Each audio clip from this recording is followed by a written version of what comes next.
Hello and welcome to WION Live Broadcast. I'm Kate Fisher in Washington, D.C., and these are today's top headlines.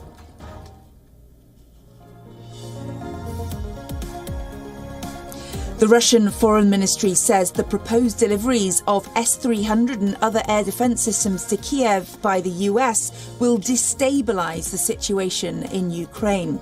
The White House says US President Joe Biden will speak to his Chinese counterpart Xi Jinping tomorrow about issues including Russia's war in Ukraine.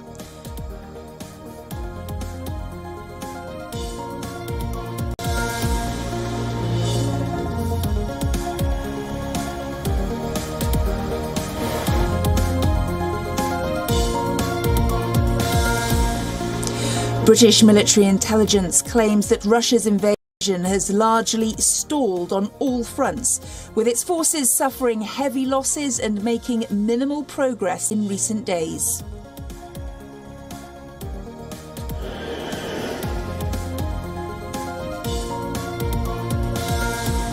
President Zelensky speaks to the mayor of the southeastern Ukrainian city of Melitopol, who was freed after he was seized by Russian forces 5 days ago.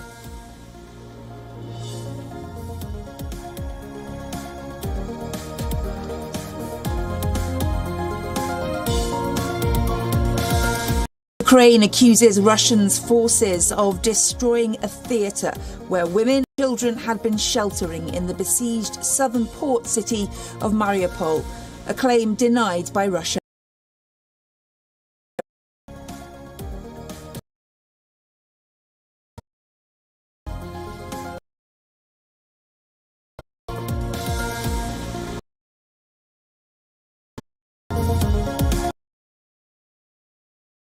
Climb 4%. Energy agency of Russian oil in from next month.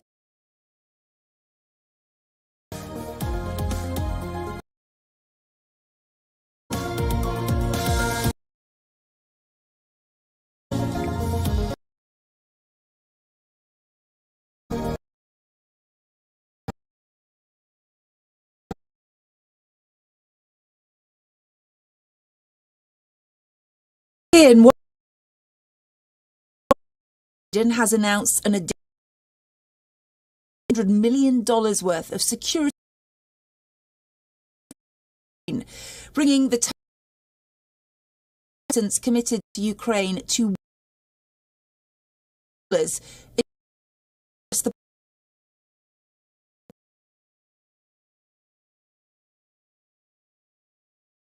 part of the security is 300 long-range missile defense.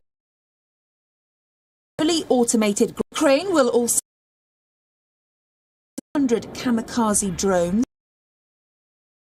equipped switchable blade drones, which are essentially bombs. They will extend the range of attacks, also giving 800 also being sent javelins.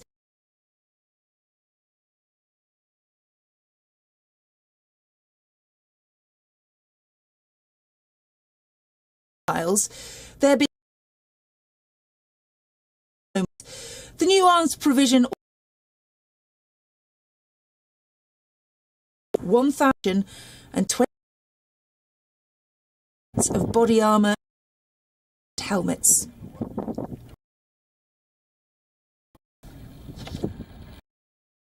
Xi Jinping and Joe Biden, the president here in America, because both Washington and Beijing blame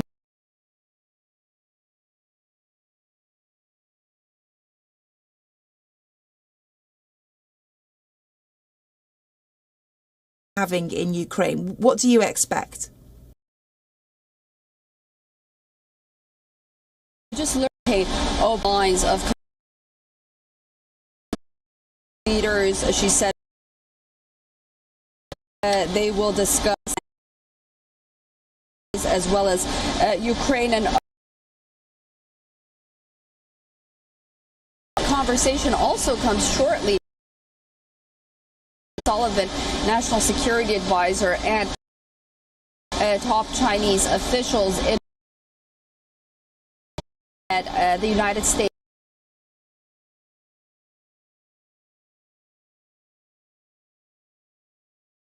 As the Kremlin has made it clear that any foreign weapons coming into Ukraine are legitimate targets. Absolutely, and these are called switchblade drones, as we have learned right now, and they will no doubt be a target of the Russian side as well. As you mentioned, they're kamikaze drones. They will be demolished as the minute that they reach their target. They do have the ability to really go and have a great precision, and this will be a cause for concern on the Russian side. It's interesting. There was an opinion piece by Daniel Hanninger in the Wall Street Journal today, and he said that we keep averting the issue of World War III, and he says Ukraine is World War II and a half. World War III is decades-long Cold War concern. What we're seeing in Ukraine is now something new, a spontaneous, crowd-funded worldwide effort to fight a war without springing the Armageddon tripwire. And I think that really puts things into perspective, and that's the concern and the sentiment really here in the United States, and I think on the Russian side as well, is how far is too far. Is it with drones? Is it with those MiGs? Is it with putting boots on the ground? Is it the no-fly zone? But at the end of the day, is this really, with all the support that Ukraine is getting, World War II and a half, and how far will Russia go in knowing that the Western side doesn't want to start World War III. So yes, it is very delicate. These drones will be a bone of contention, but at this point, what will not? Susan Tehrani in New York, thank you so much for that analysis. Now, in what can be referred to as one of the sharpest condemnations of Russia's invasion so far, US President Joe Biden has called the Russian leader a war criminal.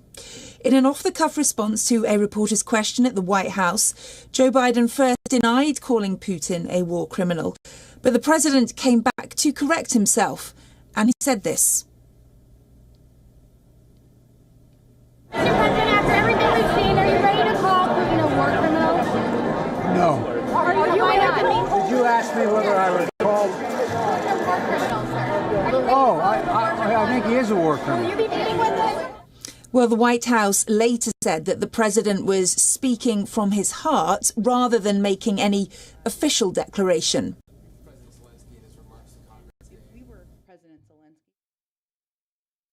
I think the president's remarks speak for themselves. He was speaking from his heart and speaking from what he's seen on television, which is barbaric actions by a brutal dictator through his invasion of a foreign country.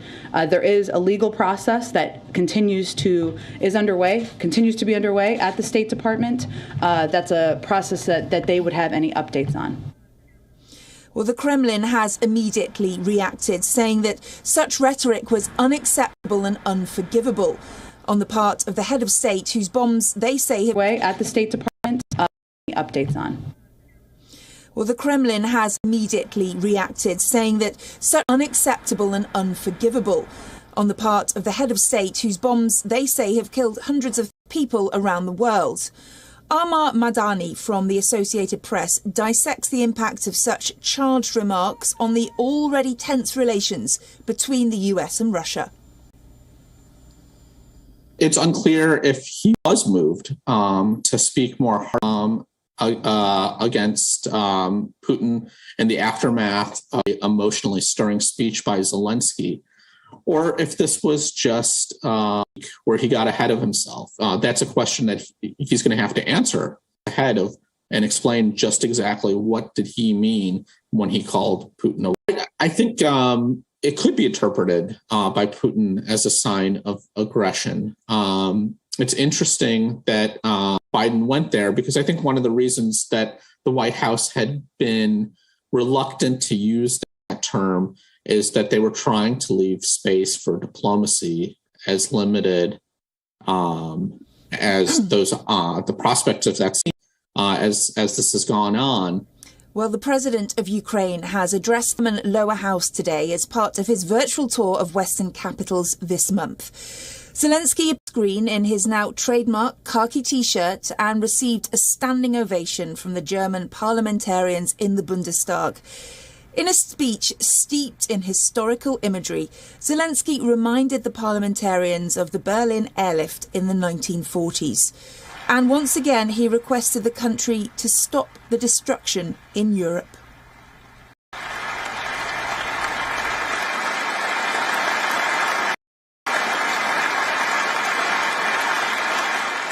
Back in the 40s, you will remember the Berlin airlift. When that was installed, there were no bombs falling from the skies. But here, in my country, we are not able to create an airlift as there are only Russian bombs and rockets falling from the sky. I implore you in the name of the elderly Ukrainians who survived World War II and survived the occupation. After 80 years, this has happened again. And I implore you, every year politicians repeat the words, never again. And now we see that these words are worth nothing. Our people in Europe is being destroyed, and they are trying to destroy everything we hold dear. In a heartfelt 20-minute speech to the German Bundestag, President Zelensky asked Germany to help the metaphorical wall that Russia is building between Western and Eastern Europe, echoing a famous speech by Ronald Reagan on June the 12th, 1987, when the American president stood in front of the Berlin Wall and asked then Soviet President Mikhail Gorbachev to tear down this wall. Zelensky directly called on the German Chancellor Olaf Scholz to give Germany the leadership that it deserves. A former actor and US President Ronald Reagan once said in Berlin, "Mr. Gorbachev, tear this wall down." And I say the same thing to you. Dear Chancellor Scholz, destroy this wall. Give Germany the leadership that Germany deserves so that your descendants are proud of you. Support freedom. Support Ukraine. Stop this war. Help us to stop this war. Long live Ukraine. As we enter the fourth week of the invasion, Ukraine remains standing, and diplomatic efforts to bring about a resolution continue. But the goals of Putin set out on February the 24th seem to have been watered down. While the bombardment continues, the latest reports from the meetings indicate that Russia is no longer seeking to overthrow the Ukrainian government, but instead he's aiming for a neutral Ukraine.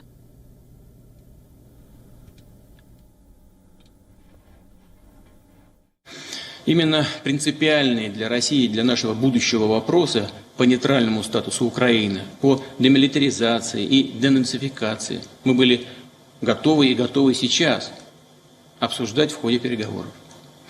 Наша страна сделала все для организации и проведения этих переговоров, понимая, что необходимо использовать любую возможность для того, чтобы сберечь людей и их жизни.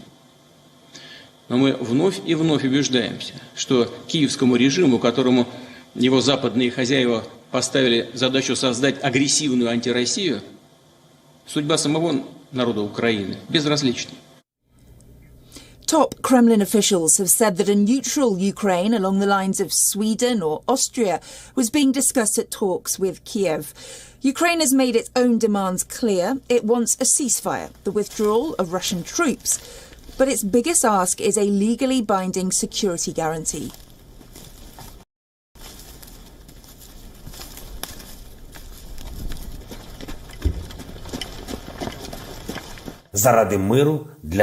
For peace for us, the Ukrainian delegation talks with the Russian delegation, and I want everyone to hear me now, all are citizens of Ukraine.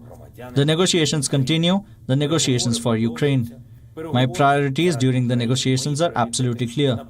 The end of the war, guarantees of security, sovereignty, restoration of territorial integrity, real guarantees for our country, real protection for our country. Glory to all our heroes, glory to Ukraine. We obviously stay in very close touch with the Ukrainians, but what I would note is we haven't seen any effort to de-escalate from President Putin and from the Russian military. But it's hard to have negotiations that are going to be effective if one party is continuing to escalate. Well, that was Jen Psaki, the White House press secretary, saying that the Biden administration is not seeing any efforts by Russia to de-escalate things. Despite continuous shelling, a report by the Financial Times newspaper says there is a 15-point draft proposal under serious consideration by both sides. One such condition is Kyiv renouncing its ambitions to join NATO and promising not to host foreign military bases or weaponry. This would be in exchange for protection from allies like the US, UK and Turkey. Kyiv, for its part, seems to have given up on NATO membership since the invasion began. Also included in the provisional deal is enshrining the Russian language in Ukraine, where it is widely spoken, though Ukrainian is the official language. But the biggest sticking point remains Russia's demand that Ukraine recognise its annexation of Crimea and the independence of two separatist territories in the eastern Donbass region. But Ukraine has indicated it is willing to find a compromise on this point. Despite the cautious but optimistic tone on both sides, a date is yet to be set for a face-to-face meeting between the leaders of the two countries, something that President Zelensky has been demanding for some time now.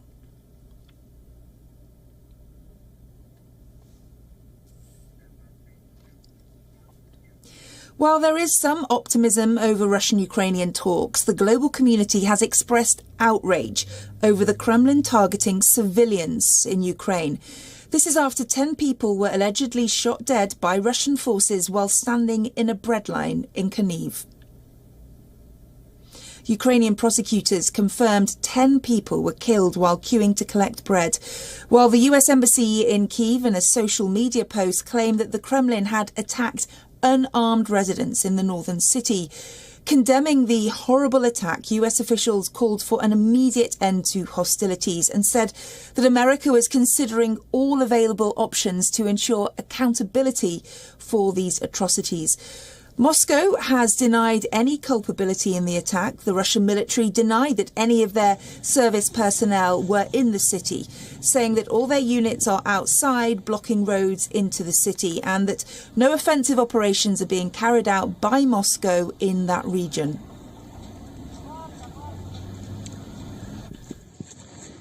Сегодня одновременно на всех пропагандистских ресурсах киевского режима были распространены видеокадры погибших в Чернигове мирных жителей, которые якобы были расстреляны российскими военнослужащими. Указывалось, что все погибшие якобы стояли в очереди за хлебом. Хочу подчеркнуть, в Чернигове российских военнослужащих не было и нет.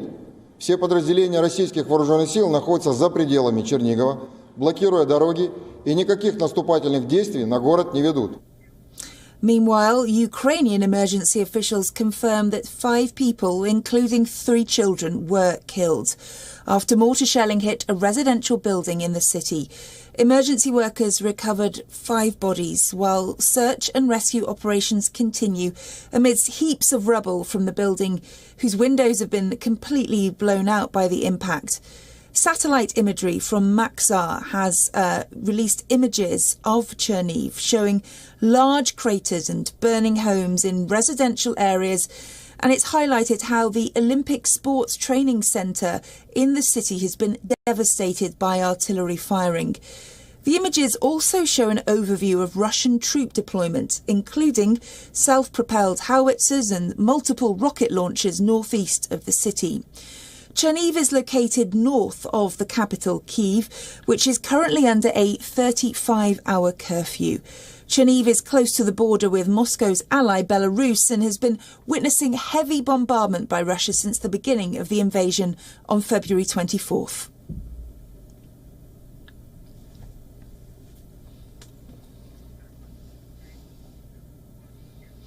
The port city of Odessa witnessed scores of tearful goodbyes as hundreds of Ukrainians were evacuated to Poland, as you can see in our next report.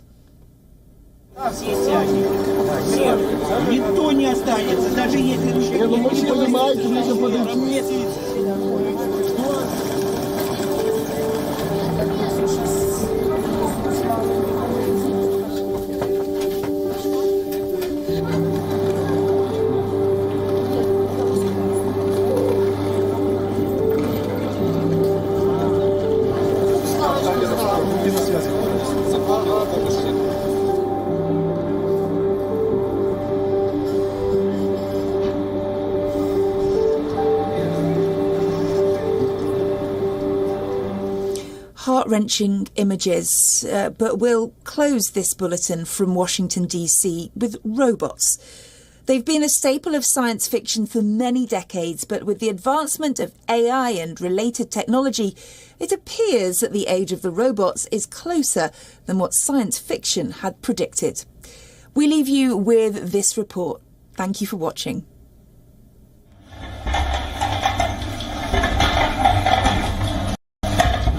This robot can mimic human movements. Named the iCube-3, it is an avatar system that researchers hope will in the near future allow humans to transport themselves to a remote location in real time. The robot can walk, it can wave, and its developers hope that soon enough iCube-3 can act as a body double. If the human being walks, then the robot has to walk as the human does. Then we have been integrating wearable technologies for allowing the robot to move a hand as the human does, which means manipulation properties of the robot. And then we have been also integrating the other existing technologies for the vision, so the user can see what the robot sees, can hear what the robot hears, and this basically consists of the arrow from the operator to the robot. The technology is still in its nascent stage, but artificial intelligence could prove to be the crucial difference. The aim is to offer an avatar that is usable by all and capable of replacing a human body in the real world. iCube-3 could usher in the next level of remote working, if there is a need to be physically present on location. Its immediate application is to give opportunity to those who cannot move or take part actively. Clearly there is some training at the beginning, just to understand how to cope with delays or how to cope with different length in the body parts. For example, the robot has arms that are smaller than mine. So if I see something at a certain distance, I know that I should probably lean a little bit forward in order to reach it. Although with my own dimension, I will be able to reach it in an easier way. But this is pretty straightforward. So the operator doesn't need any technical detail, doesn't need any technical knowledge, just need to try and try to move the robot, basically. iCube-3 is 1.25 meters tall and weighs 53 kilograms. For now, it is unique. But more versions of it could appear in the coming 5 to 10 years. According to developers, the avatar robots could also be made to look exactly like their human counterparts, and that will change the way we understand and experience reality. Bureau Report, WION World is One.